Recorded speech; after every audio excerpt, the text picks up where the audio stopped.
Lamadam Grimbo Jambayang La Janza Lo Klambi Lo Jinyen Jinjai Nidar Namdai Rasa Jinyen Dengwen Jijin Sije Yijin Dugar Lengamzen Kanda Se Zenrare Mare Mentum Dungai Jizir Rozo Ganga Puji Taze Yamla Tuje Yamde Rudaran Jedro Nyamo Nilo Leje Jadro Roze Mare Menze Dunga Nyambo Jinye Jenze Roje Nandene Daj Saje Dazen Yenden Bezo Jase Dure Chudan Chudan Chunyen Dale menze cembe online de marabazana de marabazana de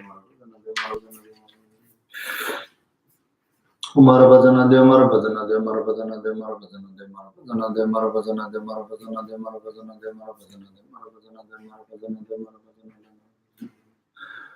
marabazana de marabazana de marabazana de marabazana de marabazana de marabazana de marabazana de marabazana de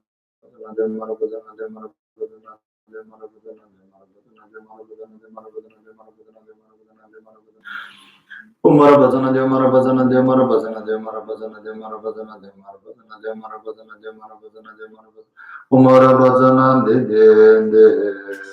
Zaden Jeje Chenro Zeje Ale de Mombaraza Kadon Denje Jolon Domaye Londe Popiano Sandezo Jeje Mori Najimbo Janze Jada Kaneno Namajiva Poro Jinji Jinja Vesha Jindo Jama Membala Goera Dunja Dengo Dunga Bajin Bengo Nenjalango Jinja Vejo Shonen Zaram Damje Dotu Jinja Sundimara Zedo Zo Kongisha Santo Yemi Mongi Dozu Bendo Dash Sembe Zeve Zendo Marvendo Ben Megindu Zinjura Tuche Dama Bunishu Jivon Jabe Tuon Bemonga Veja Medrin Dale Dungo Zere Jave Namdara Jen Jejo Sendo Vijin De Chambara Pimanjunen Dale Zoro Jon Buru Dewa Dan Tome Ni Cholan Jijin Dan Jijin Janam Ni Bozo Zamin Jinjo Namjin Dai Jong Kali Deva Jinin Bebo Yindengun Junga Shazaldo Yimbidin Bebe Nanjerba Kime Zerjam Jin Dai Jong Jinole Gombilone Bobe Dejido Gochin Zinjan Zinga Wanju Nifam Jambi Hanjin Dai Jong Kali Balo Badan Dojidin Jimena Nazo Nazo Gochin Mujhe Jinjana Menda Ejo Amanguru Jinyamba Menda Jeza Punjara Jundu Jimbe Jiji Kala Menda Nawa Padin Lami Janje Da Ejo Yende Zanje Naya Gadin Zanje Gunjala Bingen Zare Kami Jala Zwande Pazundu Elamna Jala Anjur Jidena Dejelo Manjur Bagazada Jiji Jambe Sember deva dadan dejeje namaya namba laike dalu dane jenge dubanda dane ke nanda duam je dalam je zambar amje ke do sozor tenje majur namge tadan yambe zenjen tamje namdol tenje deva aname ko yanga banzo bi sanje jumbo banam bacha chene jam gobrasha dei chedo Teba chimbe shungo jase chanju simba shivale zebi chanju simbi chobalan jupati Sujin the Sene, Yam Solama, Joe, and the Samba Chanju, Pujaba, the sense how. So, first, they relax yourself and calm down, and from that stage, and generate this awakened mind in this way that for the sake of the motherless sentient beings, in order to lead them, liberate them from this cyclic existence and its causes and conditions, and to lead them to complete enlightenment. For that purpose, I'm going to listening this Mahayana scripture composed by Shantideva called The Way of Bodhisattva's Life. And then whatever I understand, try my best to put into practice. And then with this intention, then the manner or the conduct, the way of listening Dharma teaching is, then listen carefully in an excellent way, and then try to hold it. And then the actual teaching that we are here in this way of Bodhisattva's life, which has a 10 chapter, so main 4 theme. So the first theme is to the benefit of having this awakened mind within oneself, and then the how to receive that beneficial awakened mind within oneself, and what to prepare and how to actually have it within oneself. And then the second theme is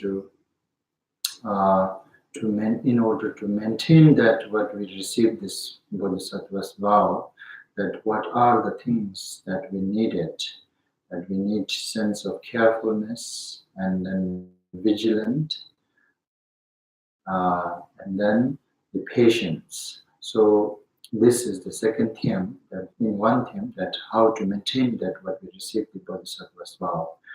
And then the third theme is to not just maintain, but also further how one can develop or how one can increase the awakened mind further. And then that the last theme is to dedicate all the merit that by doing all this, that receiving Bodhisattva's vow and maintaining and then developing.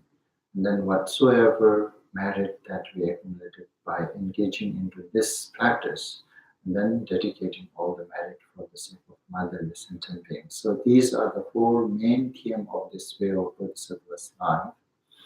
And we are in a second theme, that how to maintain that Bodhisattva's vow so far, which we already received.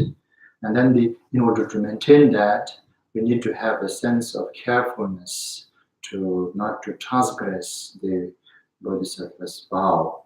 So in order to do that, and we need to understand first what are the precepts that we need to make sure to not transgress our bodhisattva's vow, and then to maintain the bodhisattva's vow, to what kind of practice that we need to try, like the when it is called comes with this four immeasurable, and then the what do you call six pranchana paramita practice. So these are the practice. If we spend time and if we contemplate on those practice, and then contemplating on those practice and spending time on those practice will help us to kind of like continue that awakened mind within oneself. So these are the things that we need to understand. And then beside that, and in order to have this sense of carefulness, then what is the kind of like a disadvantage or the how to say fault that if we didn't maintain this bodhisattva's vow? And then so far we described it this, that what it is going to be the fault. And then also we how to say that mainly that in order to maintain this bodhisattva's vow, one should take serious responsibility that the what do you call this kind of like the triple gem or the teacher or the outer conditions can't really helps to maintain this bodhisattva's vow. So you should take 100% responsibility. With that sense of care, also you needed that kind of care too. And then also that's trying to, Shantideva was trying to let us have a sense of carefulness, contemplating on this precious human rebirth and how it is impermanent. And within this precious human rebirth, but yet on the other hand, how it is very temporary, contemplating by on it, and then try to letting us have some sense of carefulness not to miss this opportunity while we're having. And then once we miss this opportunity, then what is going to be happening? Then that Shantideva was also trying to letting us have a sense of carefulness with a different idea that once we miss this opportunity, then we may fall down in three lower realms next life. Once we fall down in any of the three lower realms, then that it is kind of like a now then it is kind of like there's no way that we can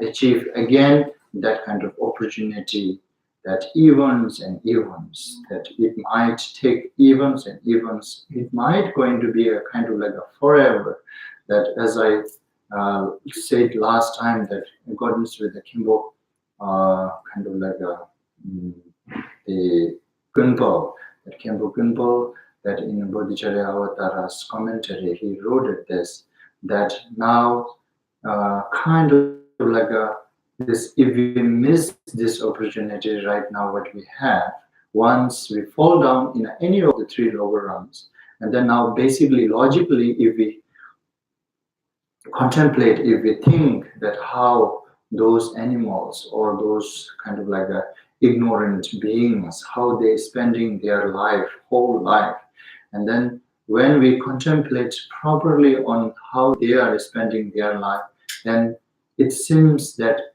this the what do you call before exhausting their own past karma, and then at the same time that they experiencing their past karma at that moment, but at the same time they also create new karma for the next continuously, and then even worse and worse and worse, it becomes worse and worse and worse.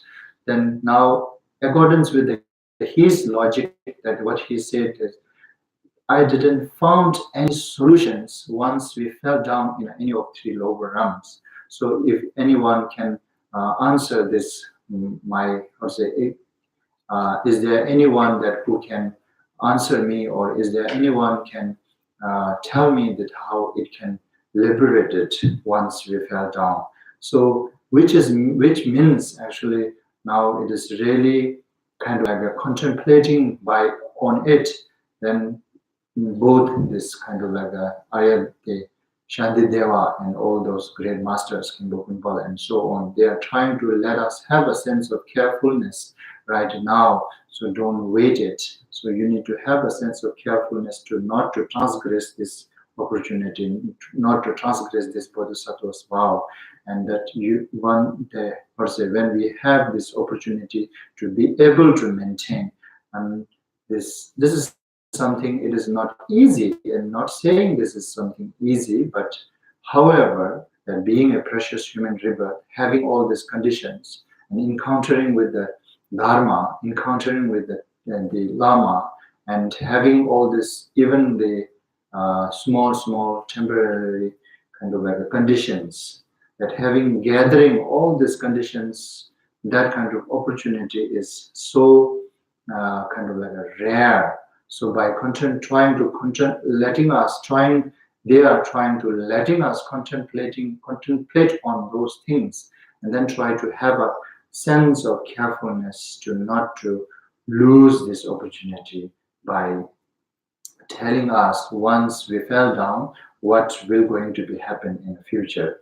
There will be no any chance to that we can come back and get this kind of chance opportunity again. So therefore, we should have a sense of carefulness by how to say this idea that they're providing us the many different ideas to contemplate and to have a sense of carefulness. And then now further, that now this stanza number 23, we are here in this stanza number 23. Dendi talwanye june dagi gego majena tele liba shenmete tele munga shenmedos.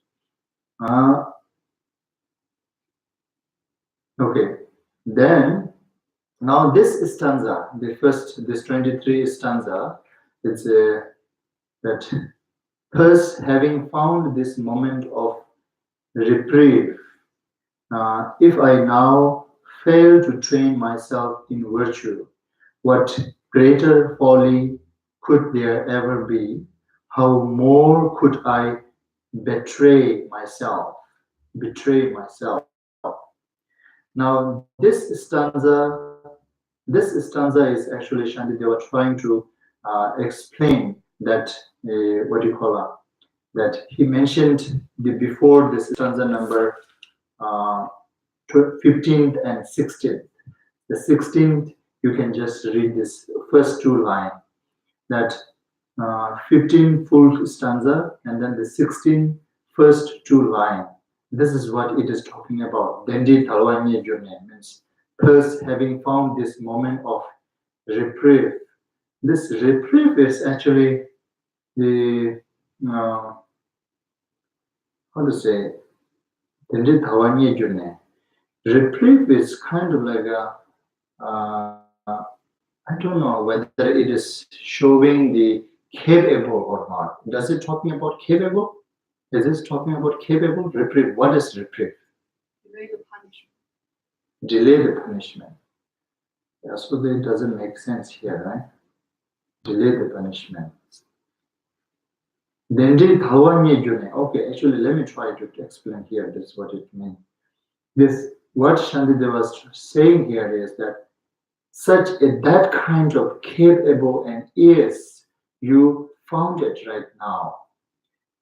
What does it mean? It means that what he explained already in this stanza number 15, and then the 16th, the first two lines that he said is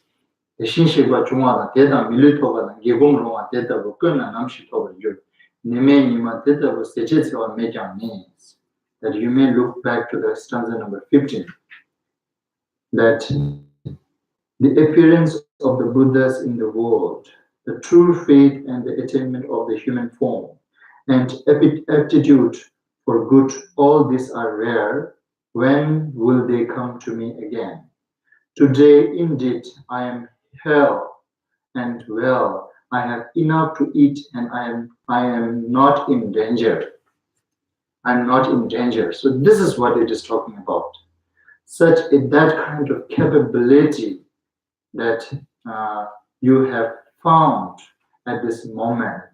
This is what we have to reflect back this 15th stanza and then the 16th, the first two lines. This is exactly what he's talking about.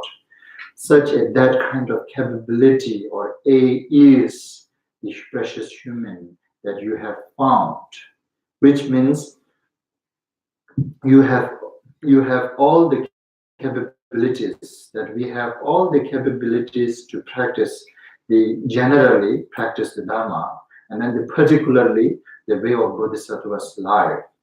Generally, the practice Dharma means that normally that we're talking about this generally for the each and everybody, kind of like the starting from the self-discipline, accept uncertainty, and then being in content, and then actually the how to say keeping that self-discipline.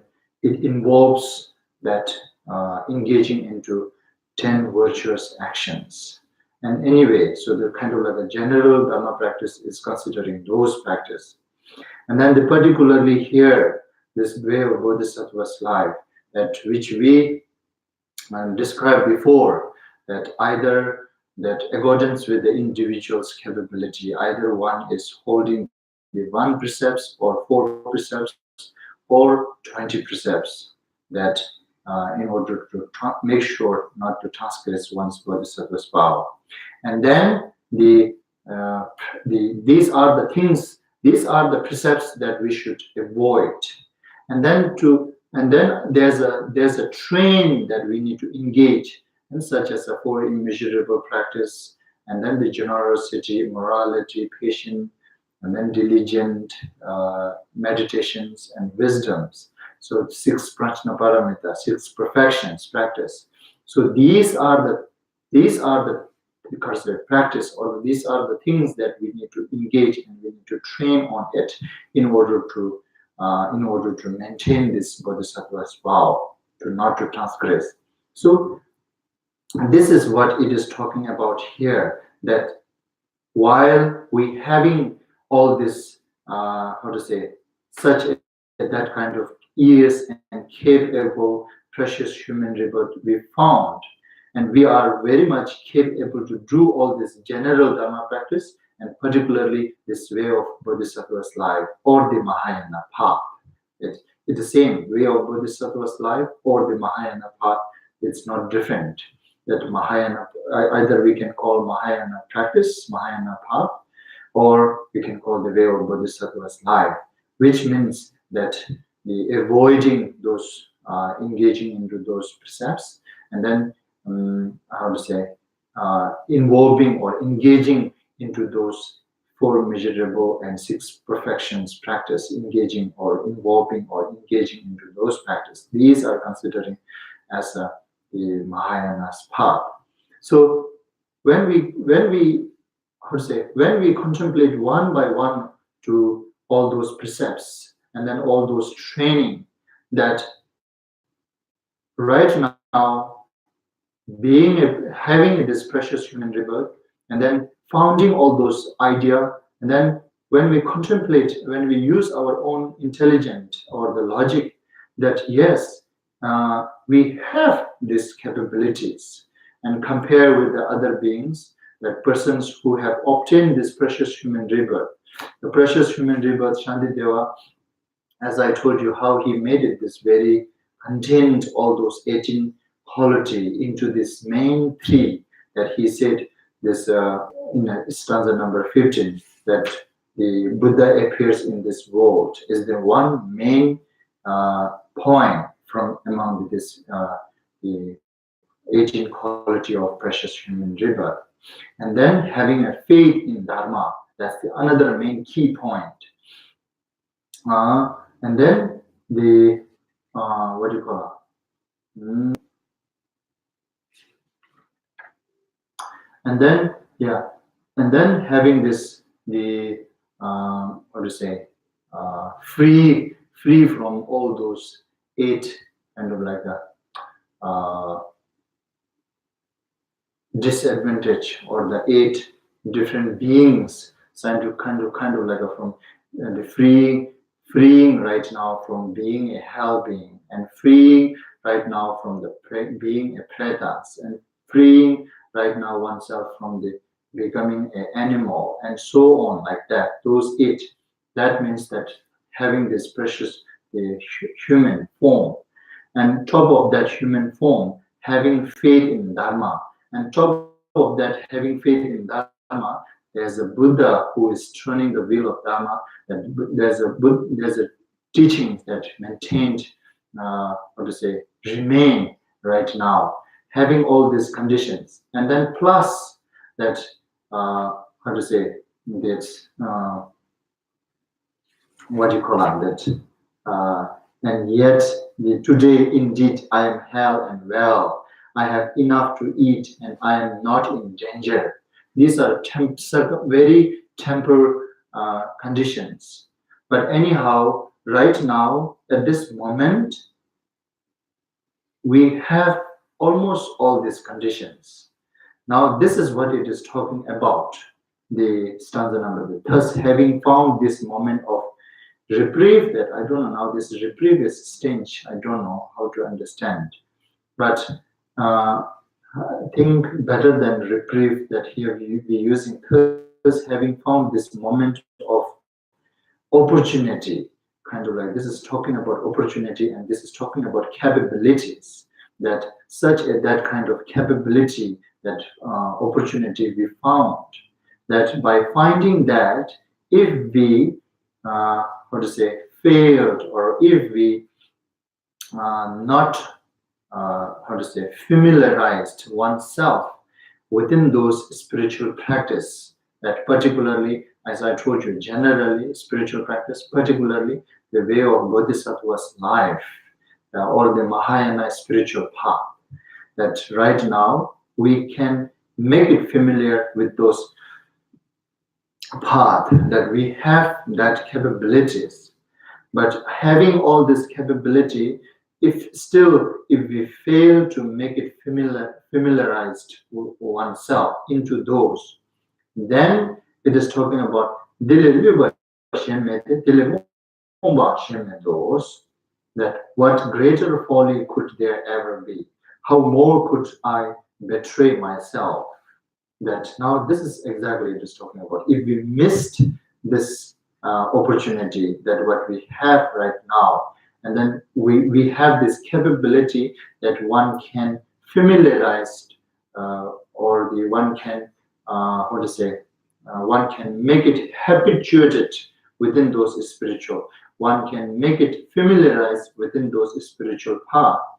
But still, if we didn't make it familiarized, and if we didn't make it ourselves the kind of like a natural, our nature in that spiritual path, then this, what greater folly could there ever be? So that is means now we're losing this opportunity. Therefore, it just becomes like that way. So therefore, it is saying, so there's a no other worse, and then the how to say, there's a no any, how to say, worse battery oneself than this, and then there's a no the how more could I, how to say, what greater folly could there ever be? So therefore, how to say, so this stanza is kind of like telling us, letting us some sense of carefulness at the right moment, and thinking about oneself. Actually, this is now something that now, actually, this is something that, how to say, it is not something very difficult to understand.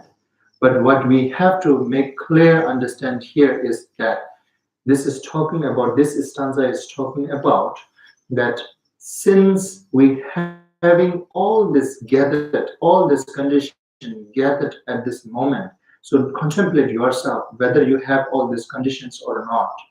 And then if you found that I have all these opportunities, that whatever describing, that these gathering conditions, it is talking about, as I told you earlier, that appearing Buddhas, having faith and obtaining this precious human, and then plus not having any disease, not having any danger right now, and having enough food and shelters. And these are the conditions that that kind of opportunity, gathering all this condition means we are very much capability to make familiarized oneself and general towards spiritual path, particularly this Mahayana spiritual path. But still having this opportunity, if we didn't make it familiarized within those spiritual path, then becomes like there's no greater folly there ever, there's what greater folly could there ever be. So this is telling they contemplate oneself, and then even having all these things, if we didn't utilizing properly, then this is something we are deceiving. I am deceiving myself, and then I am being very fully here. So now, what really this stanza is trying to telling us is to have a sense of carefulness by understanding all this opportunity having within oneself right now at this moment. Now, try your best to not to lose that. Generate sense of carefulness within your mind, and then tell yourself that I shouldn't lose this opportunity, that what I have gathered all these conditions in order to be able to familiarize within those spiritual paths. So tell oneself by our own self, and then let's have a sense of carefulness. And this is what at this moment it is talking about. So you should, if contemplate yourself and check it, and if you have all this condition gathered, then you should. But still, if you are not trying to familiarizing within those, then you should understand that you are deceiving yourself, and you are very being fully here. So by understanding that I am deceiving myself and I am being very fully, so not to be a fully oneself and not to deceive oneself, that kind of carefulness, that in order to let us have that carefulness. And this is how Shantideva is trying to letting us contemplate on this stanza. And then the next stanza is actually, these are the continuations. The next stanza is actually talking about that, how to say, first let me read this stanza. Kalde dagi tetone mombe chijang giluna chiwar jirbi tujitse nyangin chimbo dawa yours. And then the next stanza is actually, these are continuing different some little different idea to contemplate and have a sense of carefulness. That if having understood all this, I am stupidity despondent still, then at the moment of my death, my sorrow will be black indeed. So what does this stanza really showing is that that even that after understanding or recognize all this opportunity what we have, but still if you but still out of your kind of like a ignorant, or out of your kind of like a great attach towards this mundane, and out of your this what do you call it, the afflictive emotions. And then if you kind of like discourage yourself by having those afflictive emotions strong, and discourage yourself that I am incapable. So telling oneself that I am incapable. For example, like that I am very short-tempered person. For me to practice loving kindness and compassion, it is impossible. So discouraging self. And likewise, that I am incapable to practice this spiritual path, general and particularly this Mahayana spiritual path, because I am so lazy, kind of like telling oneself in this way, out of these emotions and out of this, how to say, out of this very much attached towards this mundane. And out of those intentions, if one discourage oneself that I am incapable to practice this, and that's how if one give up, then Shantideva, what it is saying like this. Now this is talking about not at this moment. Now this is talking about at the end of your life. If you just discourage yourself in this way, even though you understand all of this opportunity, what you have right now, but it's still out of your ignorant, out of your attached to mundane, out of your the afflictive emotions, then telling oneself that I am very short-tempered, so therefore I cannot practice loving kindness and compassion, and I am very lazy person, so I am not being able to even having all these conditions, even gathering all these conditions, but still, if you excuse yourself in this way and then discourage yourself, and then the children will be teaching and then what Shantideva was saying, that when the death happens to oneself, definitely the great sorrow that you will going to experience. There's a regret we're going to involve during your death procedure, and there's a kind of like how can I say now, this all these difficulties, when you're facing all these difficulties of procedure of death at that moment, and then this difficulties will going to be add top on it because of losing the opportunity, and then that regret or the guilty feeling will going to add your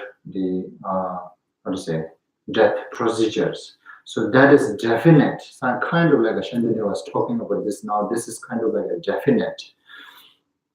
And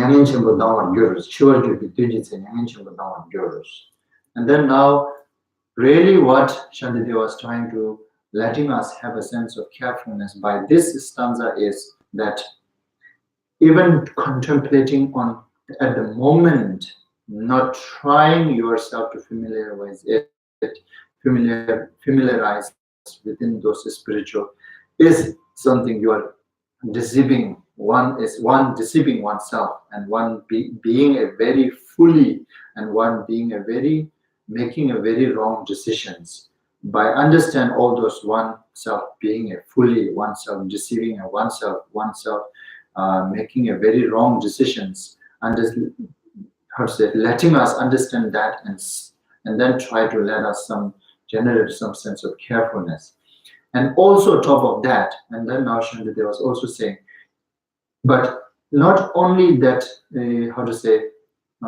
not only you are deceiving at this moment yourself. If you deceive at this moment yourself in this way, and then discourage yourself, and then try not to familiarize with those spiritual paths, but then definitely when you face the death, the procedure in the death procedure, then at that moment, definitely you will gonna have this all experience of guilty and regret and all these things. So therefore, even contemplate on that moment, and that he's trying to letting us some sense of carefulness.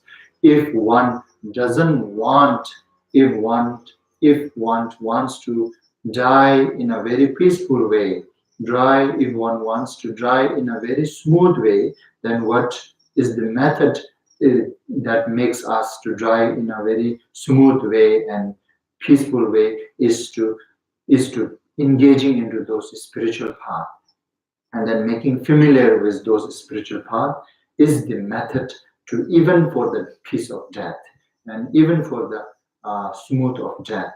If anyone wants to smooth death and peaceful death, and this is the method that you should try to familiarize. If anyone make familiarize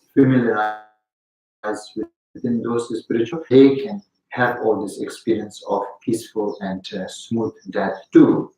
And without having familiarizing within those dharma, and just to, how to say, familiarize oneself into this mundane and always following those emotions, then definitely at the moment of the death, you will never going to face this smooth death and the kind of like a peaceful death. That is also saying that kind of like, this is now kind of like a Shantideva's saying kind of like a guaranteed that without this spiritual practice, and there's no way one can die peaceful, one can die smooth.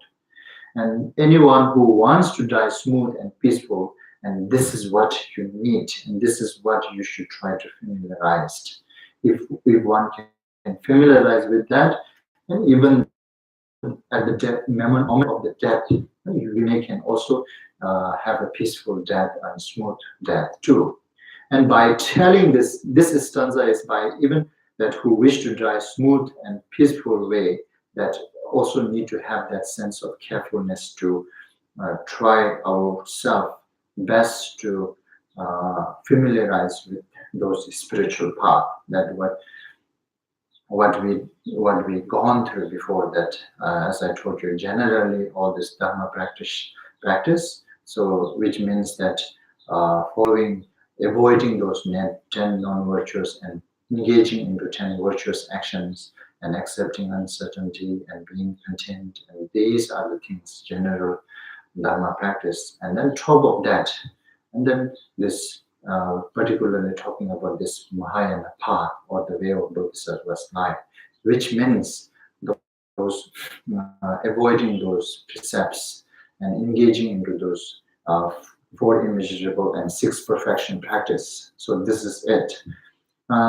Making whoever person making familiar with those practice, and that can help even in the moment of the death too. Without those practice, and then without having all those confidence, then even that persons cannot really have a smooth death or the kind of like a peaceful death. So if one really wants even the peaceful death or smooth death, and this is what you should try to familiarize. And in order to familiarize into those spiritual paths, you need to have a sense of carefulness about what you are doing and what you are thinking. And you need to have a sense of carefulness to not to follow that your emotions all the time. And this is what, this stanza Shantideva's trying to talk, telling us to let us have a sense of carefulness about not to transgress this Bodhisattva's vow, and then try to make it familiarized into those spiritual paths. And then the next stanza,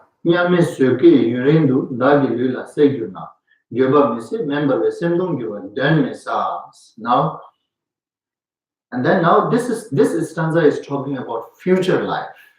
This stanza is now Shantideva talking about the future life. By contemplating on a future life, and he's trying to let us have a sense of carefulness to not transgress.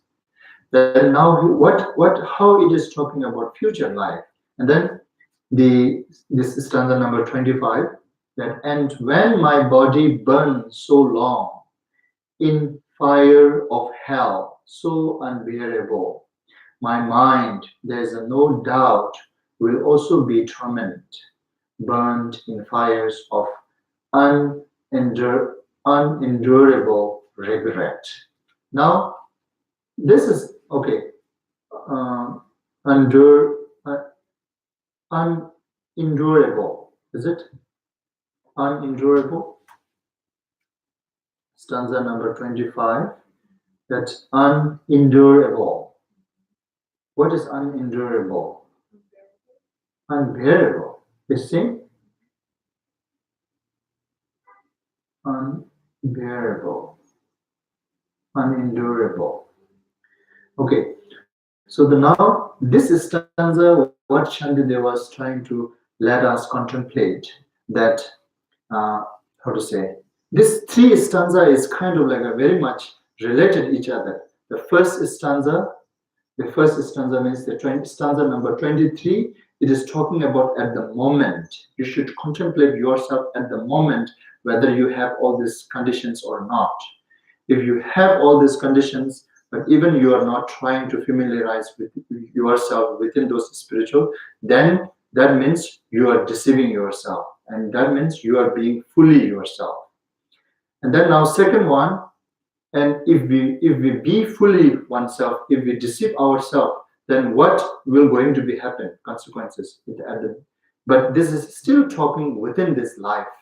That this is talking about the present and then future before we die.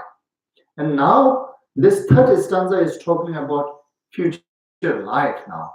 If we miss that, if we deceive ourselves, and if we be a fully ourselves, and then just spend whole our life chasing those mundane attachment and follow those all the time those afflictive emotions, then in the next life, future life, not to maintain this bodhisattvas, not maintaining this bodhisattvas, then what future lives will going to be is this one, that stanza number this 25. It is describing about that.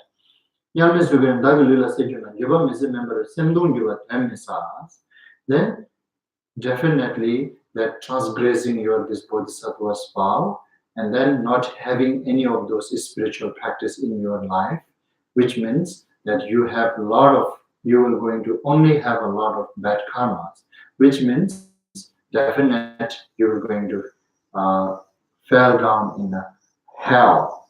At that moment, the ones we fell in the hell, then hell, naturally, these beings are so long life. So therefore it is saying, and when the body burns so long in fire of hell, so unendurable, at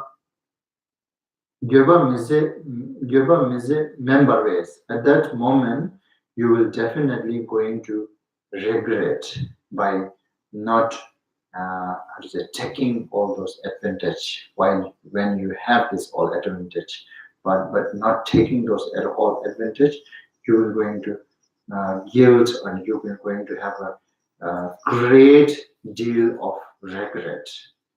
And Sendung Yuva Dharmisa, now this is saying Shantideva, guaranteed or definite that you are going to feel regret, great deal of regret, and you are going to feel a great deal of kind of like difficulties at that moment. It is definite that what it's saying. Dharmisa means the definite. There's no doubt that you will going to experience this. So now understand this one, and then Shantideva is also further trying to let us have a sense of carefulness to not to transgress and try to maintain this bodhisattva's vow. This is what he's trying to telling us by letting us contemplate on these consequences. Now these are something that he's letting us to contemplate on its consequences, that what you're really doing it. And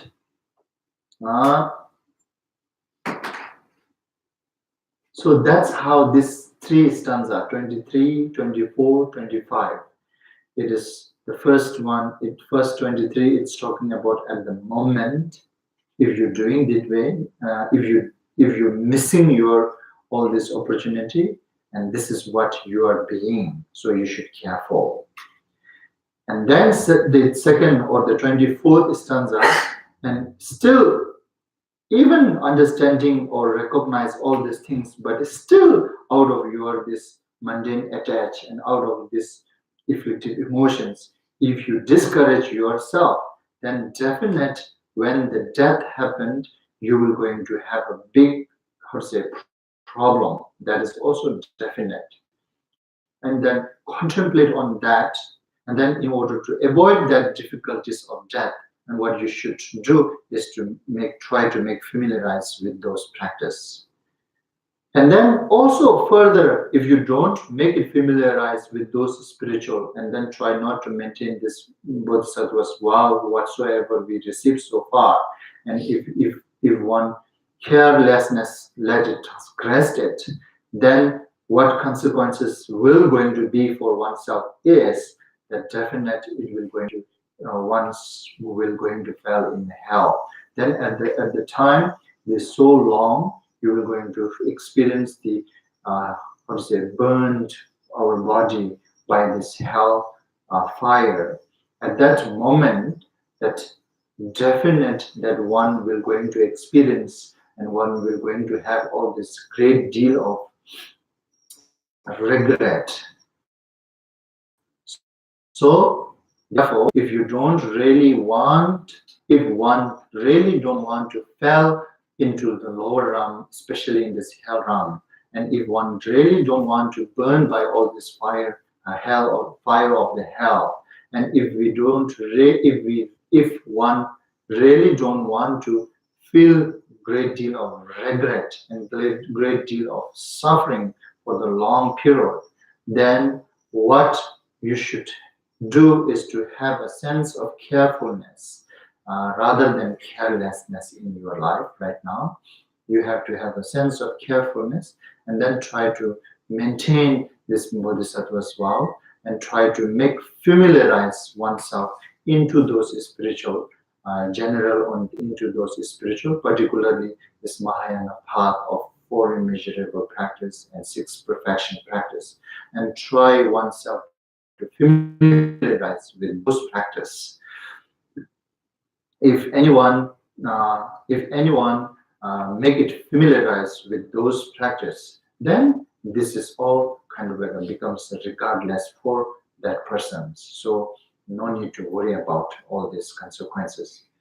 If we don't care about all these things, how to say, then even that if we don't want it, all these consequences, it will going to be happen.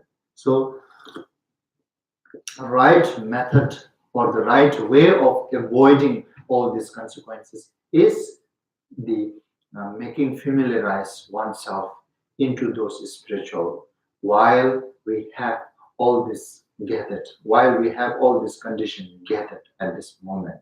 So how to say, shouldn't miss this opportunity. And in order to not miss this opportunity, we need to understand what is that opportunity exactly, and then by understand, after one understand that, and then we need to have a sense of carefulness to not to transgress and not to lose this opportunity. So this is what Shantideva is trying to let us have a sense of carefulness by letting us contemplate on these consequences. And then next, Shindu Nyega Pimbisa, Jishika de Nyejune, Dani Shidan Den Shindu, Chirianyawa Techina, Maji Mumba Chivashin, Dala Tisim Meduse, Chimon, Daja Mashide, Dagakona, Chishiyus. Now, this 2 stanza can go together. That 26 and 27, that for it's as if by chance that I have gained this state so hard to find, wherein to help myself, if now, while having such a discernment, is it?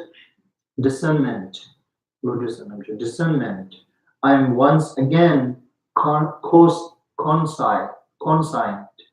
consigned to hell. I am as if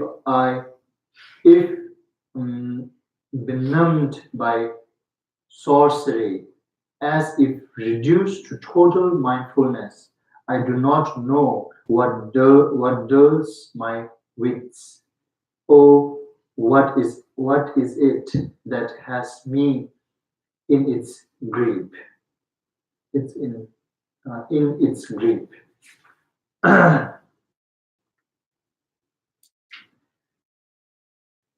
Okay, so let me explain this 2 stanzas. Now here, that Shindunyaka Pimbisa Jishita Denyajunes. At this moment, we obtain or we gain this precious human rebirth. So therefore, it is this precious human rebirth that when we contemplate on how this precious human rebirth can gain such a cause, what it has to gather, what it has to prepare, and then through the example those Shakyamuni Buddha gave it, how it is hard to obtain, and then by the number, the count, the number of the beings, comparing the number of the beings that per being who having all this precious human rebirth is how it's rare, and therefore it is saying extremely hard to obtain, and yet also having all this opportunity and how to say advantage or opportunity to make oneself familiarized with all those spiritual paths. That kind of opportunity or advantage is some sort of like a out of luck, out of fortune that we have obtained this. And then not just that, and plus we have also this intelligence to be able to understand. We have also this wisdom or intelligence that which we can distinguish right and wrong, and we have this capability to engage into right and avoid the wrong.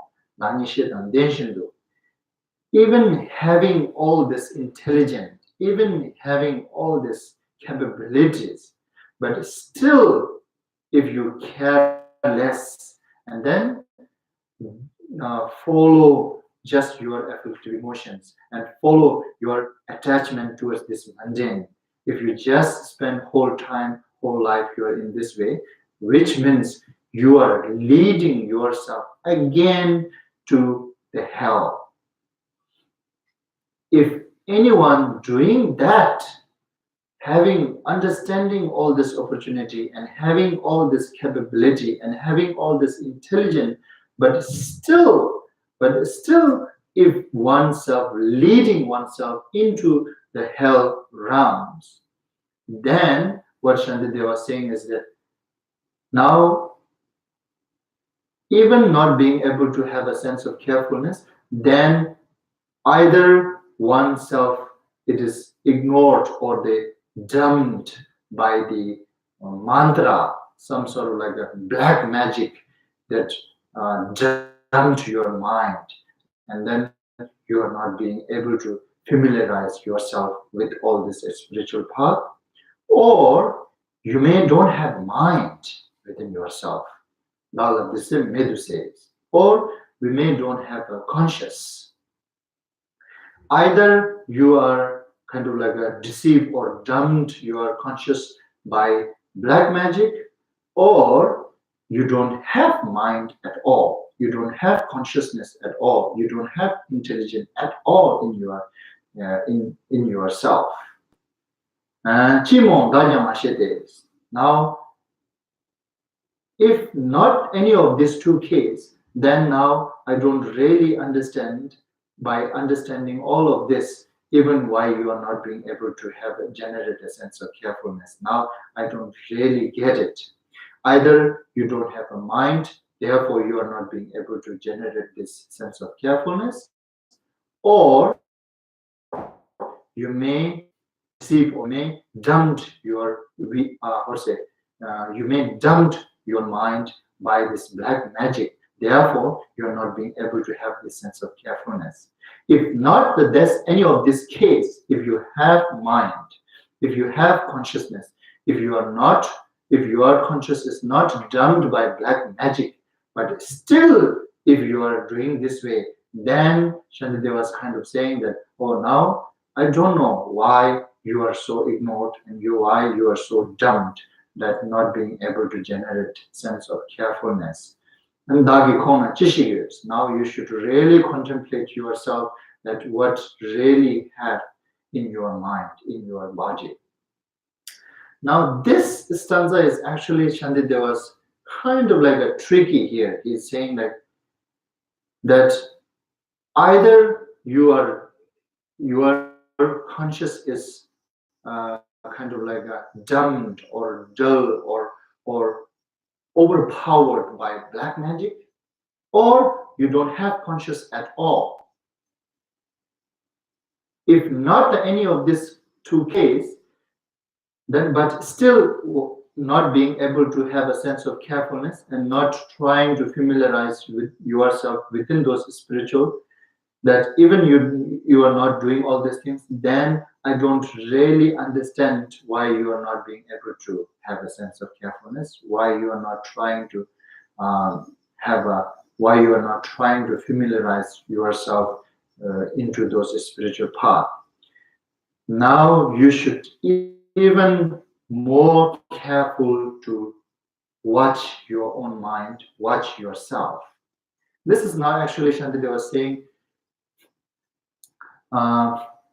after all of this understanding, even not being able to have a sense of carefulness, then you should pay more careful. You should pay more attention yourself now that there's something very going wrong in yourself. This is what it is talking about. And this is what the purpose of these two stanzas, that if we are doing, even after understanding all of this, but still we are, being a carelessness, and then just following our emotions, and then just following our attached towards this mundane, and then being careless about this bodhisattva's vow, being careless about trying to familiarize with spiritual practice and Mahayana spiritual path, then you should pay more attention and you should be more careful, that you should have a more sense of careful that if this kind of situations, this kind of case, if happening within oneself. And that's how kind of like this now Shantideva is trying to let us have a sense of carefulness by letting us contemplating on all these consequences and what is going on right now.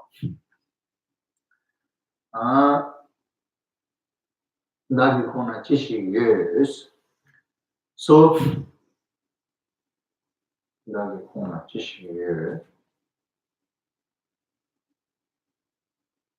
what is it that has me in its grip? Okay, so this is what kind of like a main purpose is, as I told you, all this different ideas Shantideva was providing in this chapter number 4, the careful chapter, that to purpose mainly to have a sense of carefulness, to try oneself not to transgress this bodhisattva's vow which we already received. And that's the main purpose. And then to have a kind of like, as I told you earlier, utilizing any of this one idea, and then if oneself able to generate that sense of carefulness on it, then purpose is done. But since this is, I told you, this is scripture, so this is meant to be a kind of like a many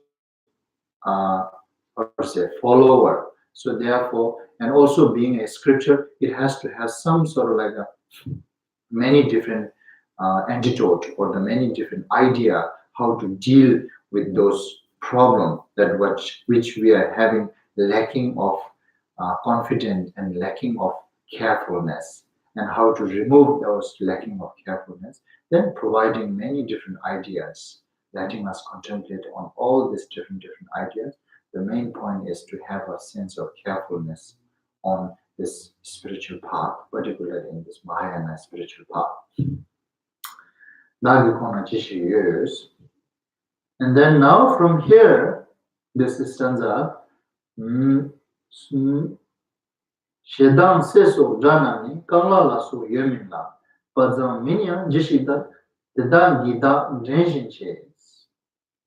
Dagi semla neshindu gabu dala nesheba. Dela mincho sebani nemin seba maybe names. So the next one is now it is the but still that now Shantideva is still trying to let us have a sense of carefulness to not transgress Bodhisattva's vow and not to give up practicing this Mahayana spiritual path. That's the main purpose. So in order to do that, and we need to have a sense of carefulness. In order to have a sense of carefulness, from which we should careful, and then he's talking about all this, its consequences. Watch those consequences and have a sense of carefulness, and watch the emotions which really disturbs oneself to transgress this bodhisattva's vow, and then how it is really disturbing our mind, and how it is really harming oneself by he's trying to letting us understand through those emotions how it hurts oneself and how it disturbs our mind, and by understanding all those things and then try to letting us have a sense of carefulness to not to follow those emotions. So now he's focusing more on emotion itself. Now here it is saying stanza number 28, anger, lust, these enemies of mine, lust, and so forth. Actually, it has so forth. She has not said so forth, that all it can includes all the other affective emotions, such as a greed, and then what do you call hatred, jealousy, and then pride, and then ignorant. All those poisons, anger, lust, and so forth. Actually, it should have here so forth. These enemies of mine, these enemies of mine are limbless. Yes, there's no any form even. There doesn't have any form that can really harm oneself. Are limbless and devoid of faculties. Are limbless and so forth, and devoid of faculties. Yeah, there's no any faculties within those emotions. They don't have anything. They have no bravery, no cleverness. They are not pazamia. Yes, they are not really bravery. This is something. Actually. I'm saying this. There's one. I saw the one movie that this, I think, a few years back before. What do you call that movie? That movie is like the Great Wall, about Great Wall of China, that they made it this to prevent the, I think, their main history is to prevent the enemy to come into the China. But anyhow, they made this one movie, that Great Wall, and I don't know whether you watched or not. That they fight this. They fight with this very little danger animals. They very scary animals. It's countless of those animals is coming from the other side towards the China. This Great Wall is meant to protect those animals to not get into the China. And then all the armies are standing on the Great Wall, and then they keep fighting with those to protect the China.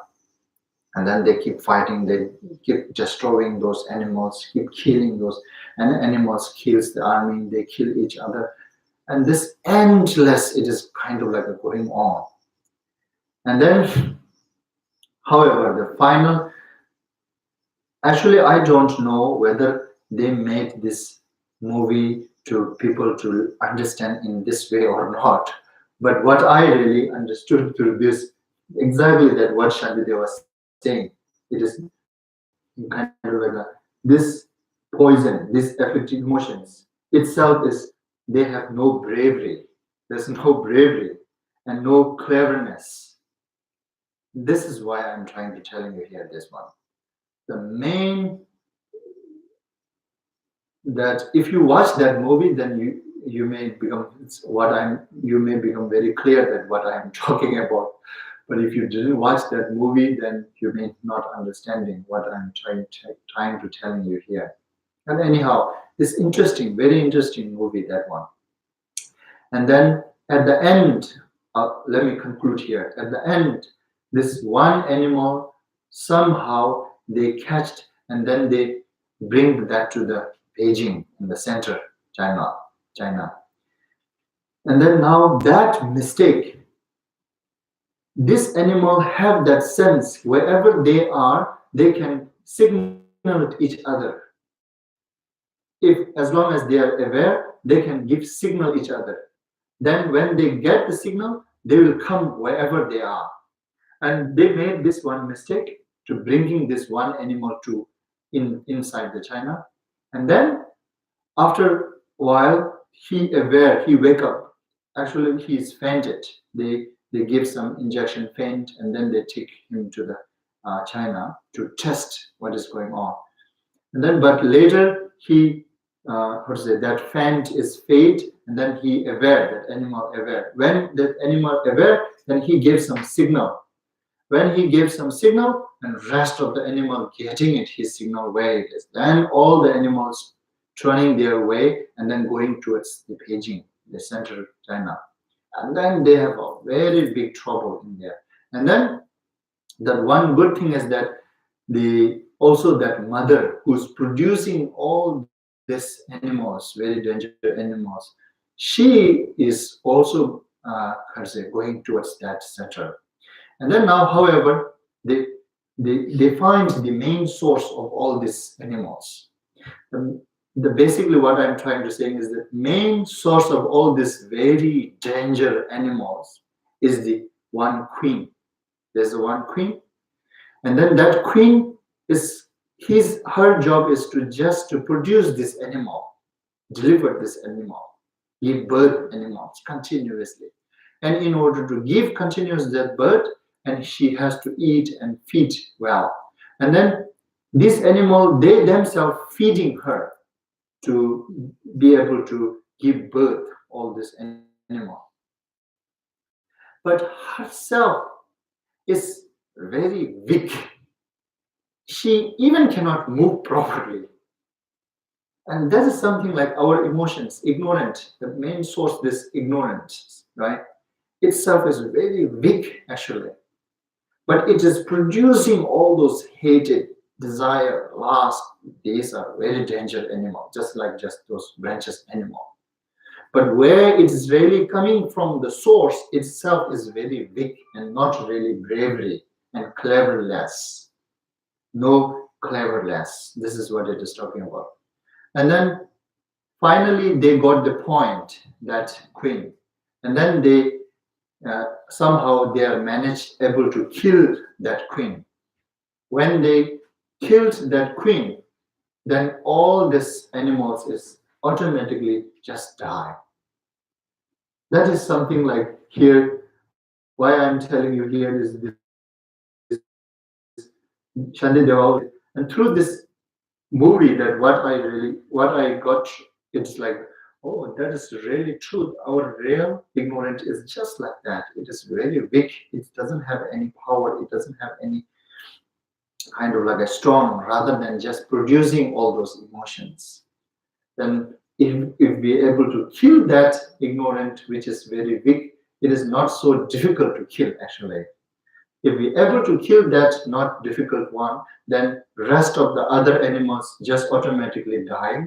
Likewise, rest of all our lust and then greed and those hated are just automatically will going to die. They have no bravery, no cleverness. How then have they reduced me to such a slavery? So, how to say, in Shandideva, what it is really here is saying like this: these emotions are actually limbless, and also the less, and there's no any faculties, and itself is not really bravery and clever, but still that these emotions are not clever, not brave, and doesn't have any limbs, doesn't have any faculties. But how still they can make me as their servant? Why it is now Shantideva saying, why you are really being a servant of that emotions? Which means indirectly it is saying that you shouldn't be a servant of them.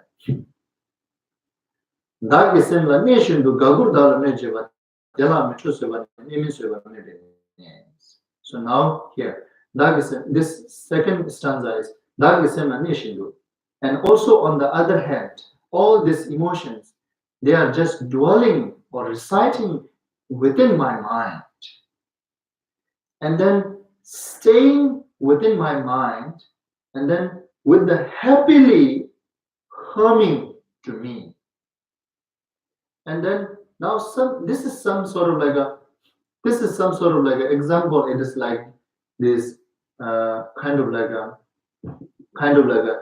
if we give this example in this way, then it might going to help us to understand a little clearer. For example, this is kind of like that you are providing your house to let them stay, some of those guests, letting them stay in your house. And then now they are staying in your house, and then they occupying your house, and then they letting you work, and then they will tell you what to do and what to not. Now imagine if that the case in our life, that we invite some guest and let them stay in my home, and then they are occupying all this house, and then they are telling me what to do and what to not. If that is happening, am I really going to listen to that? Definitely not. I will not going to listen to that. I will gonna do what I want because this is my house, not yours. Now this emotions is really like that. This kind of like a naughty guess or the very bad guess. Kind of like they dwelling or residing in my house, and then they occupying my house, and then they telling me what to do and what to not. And not just that, plus they humming, they disturbing me, they humming me. And then the galgur dala mejeba, tela mitrosebani. And then by doing all these things, and you are still being patient, naming seba maybe names, then that's the not right object for you to practice patience. You don't have to practice patience for it. This is what Shantideva was saying. You should careful if you are those emotions and dwelling in your mind, and then with the happily, if they're disturbing you, if they are harming you, then you should not practice patience to that. Practicing patience with those emotions is the wrong object of practicing patience. You don't have to practice patience with them. This is what it is saying. So the mainly that what now Shantideva was trying to saying is that now we should really contemplate like two-sided. Now this two stanza is kind of like a Shantideva was letting us to imagine like a two-sided, one self and one emotion, divided this two different person, kind of like a two different person. He is trying to letting us watch oneself and one's emotion in a two different person, in a two different things. And then, but that one's emotion is residing and dwelling in one's house. that which is your house. And then top of that, they are not really brave. They are not really clever. They don't have any limbs. They don't have any faculties. And then they reciting or dwelling in my house. And then not only that, they don't have any of those quality, but still they occupying. And then they ordering. Not just occupying and ordering, but with the happily they're disturbing, they humming me. So therefore now Shantideva was saying, so how to say, that is not the right object for you to practice patience. You don't have to practice patience with that. You just, how to say, fight with that. It is allowed. It is okay to fight with that. It is okay to try to destroy that. Just like this animal, how they destroyed this mother queen, and then the rest of others just gone. So, however, the point is that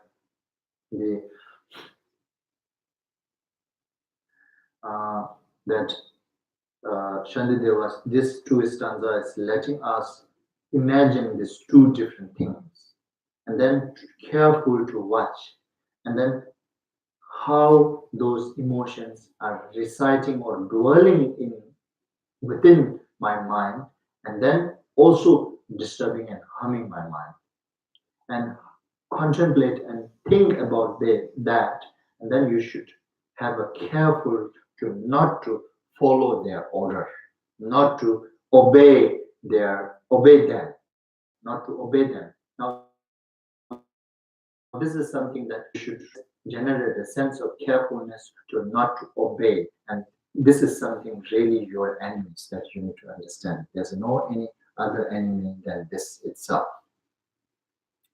And this is something now Shantideva was letting us understand.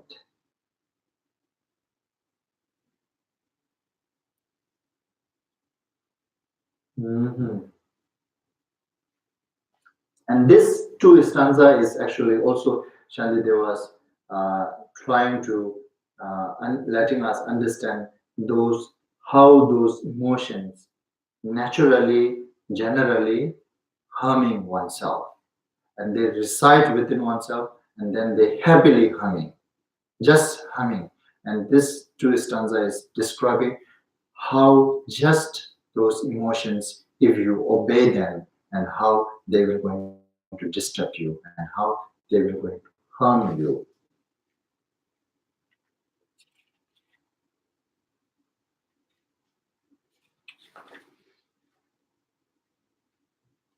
And then this next stanza, the next stanza is Kalte Hadam Hamina Tamji Dala Darla Didagina Nar maybe Mena teaching Jumene Numon Topshin Dadini Kana Chena Rerabia Talwayam Miliba Deda Kijichila Doros. Now this two stanza try to understand together that what it is. Now this two stanza is really specific. He's making, Shantideva was making that the first two stanza, that which is 28 and 29 stanza, he is explaining that generally, basically, how our those affective emotions, they are limbless, they have no faculties, they are not bravery, they are not clever, but still they're residing within one's mind, and then happily destroying your mind and harming your mind. Just general. Understand that yourself, that this is, if you obey them, they will going to harm you. And then you should generate sense of carefulness to not to obey, to disobey them. And then now, from here, this two stanza number 30 and 31. Yes. And yet the mighty, no, if all the gods and demigods beside together come against me as my foes, they would be powerless to throw me down to fire of the hell of the unrelenting pain. and yet the mighty field of my afflictions flings me in an instant headlong down to where the mighty Lord of mountain would be burned, its very ash all consumed. So now, basically, this two stanza is showing Shantideva's letting us understand specifically how, if you obey those afflictive emotions, how they will gonna harm. Now, this is kind of like he's showing the amount of harm, letting us have an estimate that how before this two stanza, he just said it will going to disturb and harm you. Now here he's trying to letting us understand that not to just let it harm, but how much they can really harm oneself. And now this is kind of like a showing kind of like an amount or the kind of like a size and kind of like estimations. He's trying to making it clear here. If you obey, if you follow all those your own afflictive emotions, then how that what kind of how to say amount or the what how can I say now this is amount how much yes how much they can harm oneself if one obey them, how much and how they can harm oneself. And then now this first is the example. He is giving this example to let us compare and let us imagine that obeying those your afflictive emotions and how much that they really harming yourself. And first is in order to understand that, first he's giving this example. First this stanza is example that he said, if all the gods and demigods beside together come against me as my foe, okay, all of them becomes your enemy. Now each and every god and demigods wants to kill you, wants to get rid of you, but still, Shalida was saying, they would be powerless to throw me down to the fire of hell of unrelenting pain. Worst scenario cast, they can kill me and they can kind of like a saying like a, they can cut pieces and pieces of my body in part and then kill me. So there's a no worse than there's a no worse harm than this that they can do to me, even though all of them become my foes.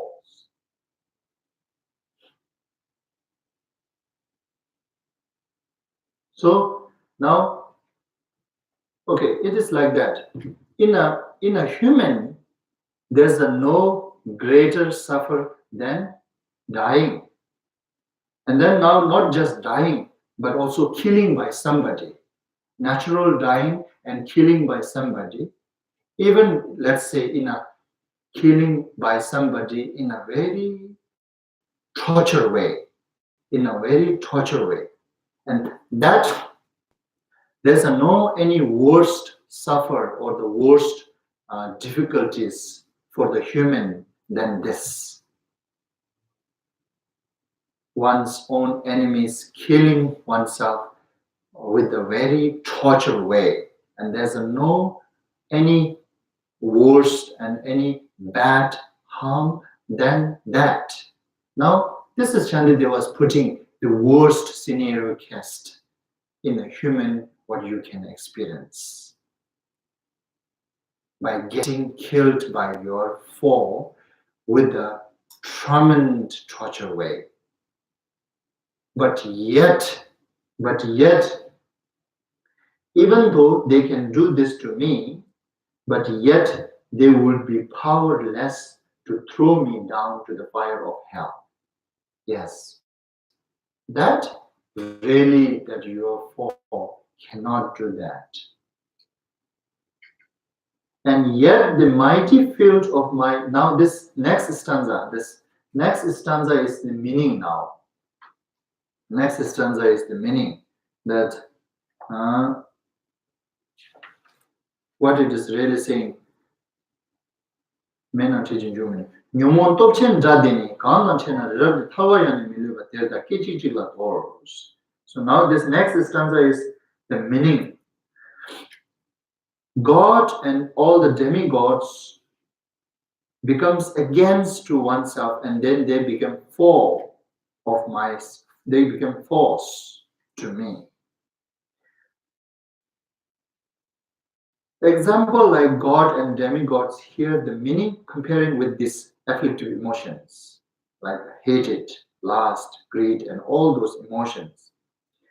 Those afflictive emotions are so powerful of enemy that whoever encounter with those falls, and then those falls have this power. Now this is kind of like also he is giving this example together with this meaning that kandan chena rirapyan thawayani miluba, kandan chena, that whoever or whatsoever encounter with this powerful enemy of afflictive emotions, then even the Mount Meru, that here Mount Meru, rirapyan thawayani miluba means there the kijichilado, that now this is how to say, this is really now we need to understand the hiddenness of the fire of hells. The hiddenness of the fire of hells we study a little bit during this Mondo time, that the how to say, the most hottest fire in the world, and then compare with that most hottest fire in the world with the first stage of hellfire. So the most hottest fire of the world, how hot it could be. Now that's compared to the first stage of hell's fire, it is saying 7 times more hotter than the most hottest fire of the world. Therefore, now to understand this kind of like a theory, or to understand this example that what Shantideva was trying to letting us understand, it is saying that even though the Mount Meru is actually considering as a so solid and big, it is made out of jewel with a very solid and big, huge. The size of the Mount Meru, it is talking about Patse Yeti, which means kind of like a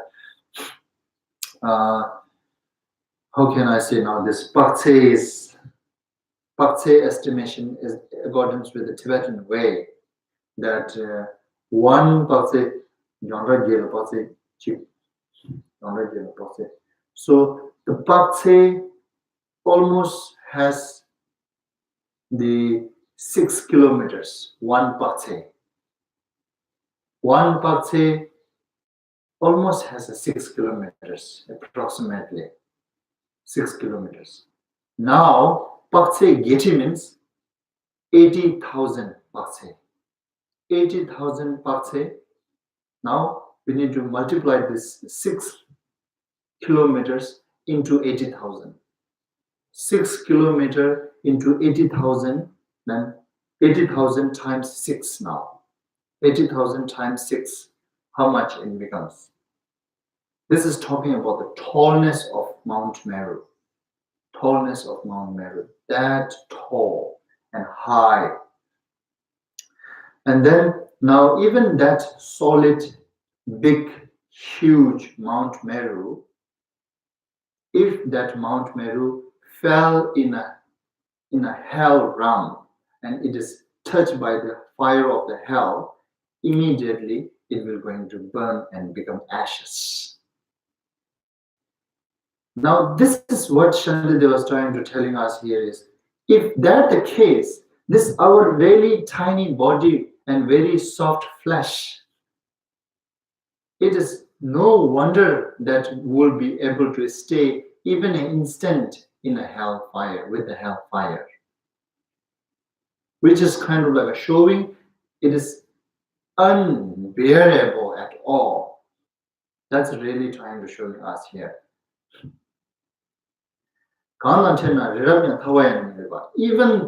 Even the Mount Meru, if encountered with the fire of hell, immediately it will going to be the ash, become ash.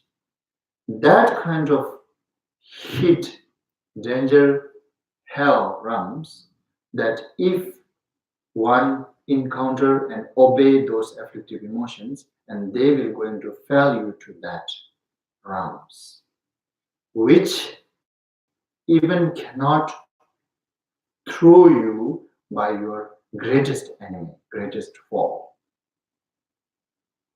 And then definitely your greatest enemy is not going to stay in your home. You will never going to allow your greatest enemy to stay in your home. But this emotions is actually staying in your home and then throwing you in the hell of like that. So this is what Shantideva was saying. And with that, Shantideva was trying to letting us some, have us some idea that how much harm that if you obey those emotions, they will going to give you, how much harm.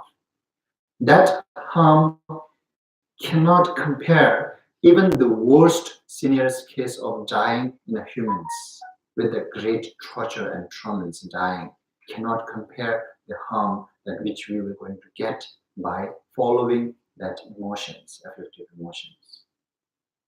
And now this two stanzas really mean trying to letting us understand that how much if I obey my emotions, and then how much they really can harm to oneself.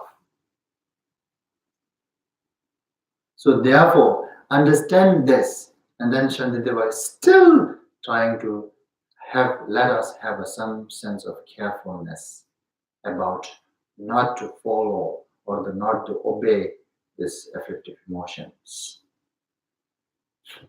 Now these are something that how to say,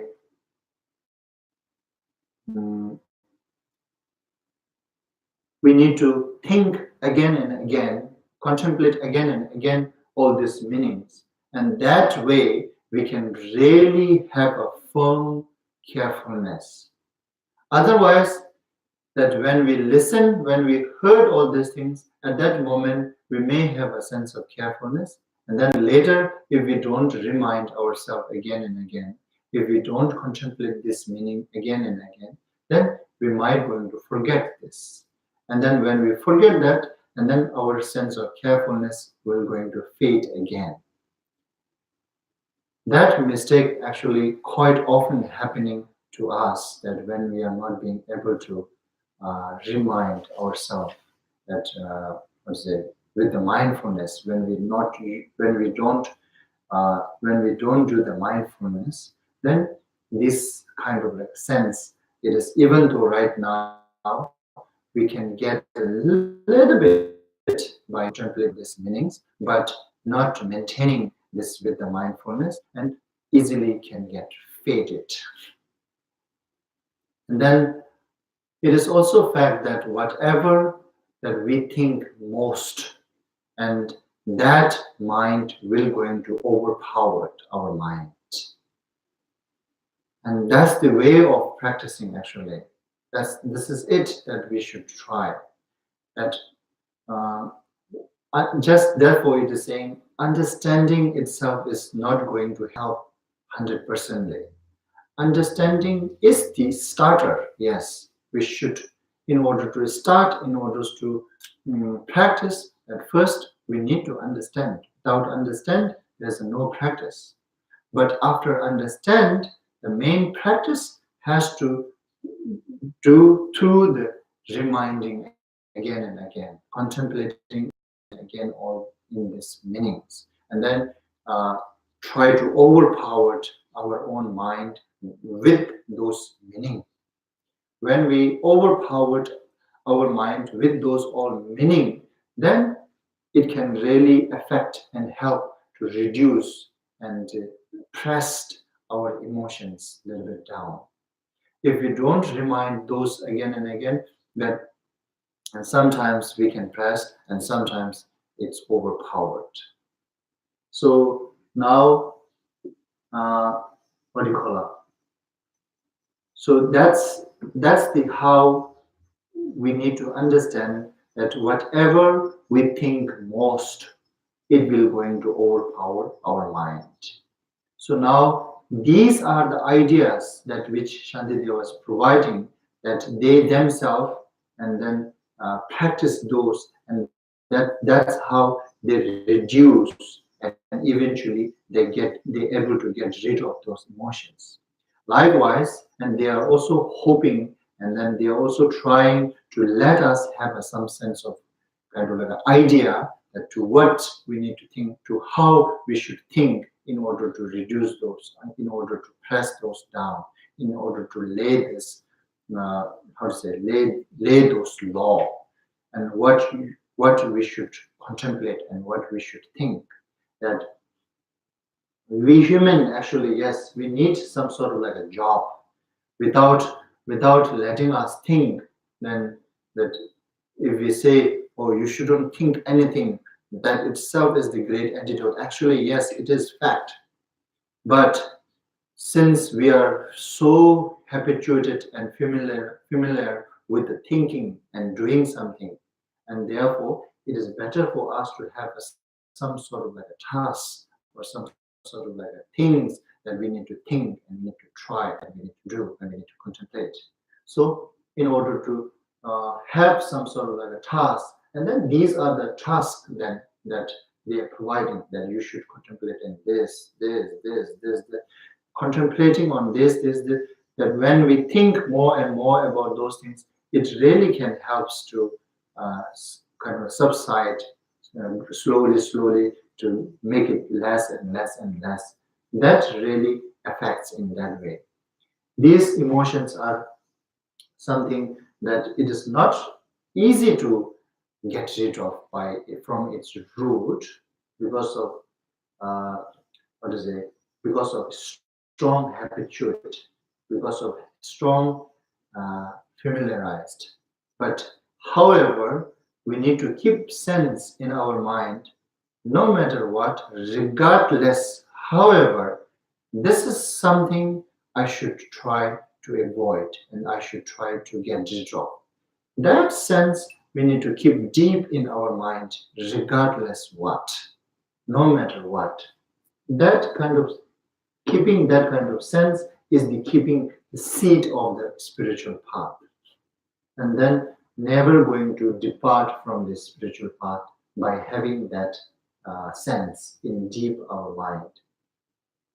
And what's the wrong if we depart completely from the spiritual path? Then completely that becomes hopeless. That's 100% sure, no matter what. If as long as we completely depart and completely remove that seed from our deep of our mind, then 100%, regardless whatsoever we call, we becomes completely hopeless. There's no even a single point, single tiny hope will going to be remain there. So therefore, that regardless, it is always important to keep that sense and then try one's best to work on it.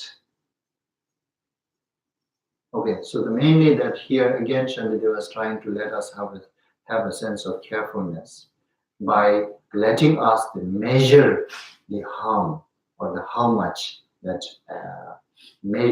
how he is trying to letting us he is trying to let us measure and understand how big harm could happen if we obey those afflictive emotions. By understanding that, and he wants us to have a sense of carefulness to disobey. Okay, so today we stop here.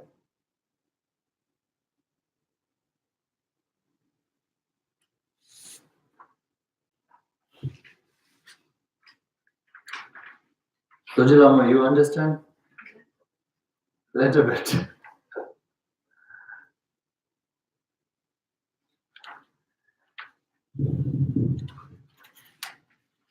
Okay, so now we do dedication.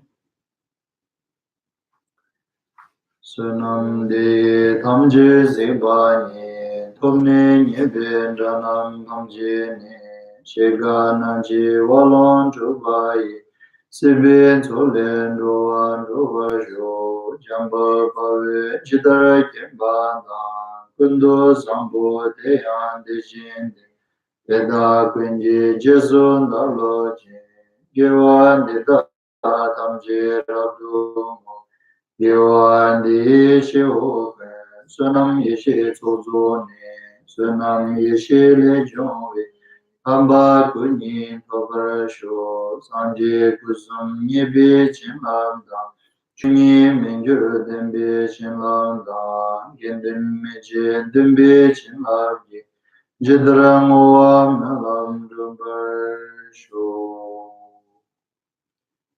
this beneficial activity, may I obtain omniscience, and having vanquished the harmful enemy, greed, anger, delusion, may I liberate all being tossed about helplessly by the waves of birth, aging, illness, and death in the ocean of becoming. By conforming to the knowledge of courageous Manjushri, Jambalyam, and in the same way as Samandabhadra, Kundusambo, and following their example, I dedicate perfectly all this virtue. By this virtue, may all beings perfectly achieve the accumulation of merit, sonam, and wisdom, yeshit, and may they thereafter obtain the two holy bodies which result from these two accumulations. By the blessing of the Buddha, Sangye, who obtained the three bodies, by the blessing of the immutable truth of the Dharmata, Shuni, by the blessing of the infallible aspirations of the Sangha, Gendin, may this prayer of dedications be accomplished just as it is. Okay, thank you.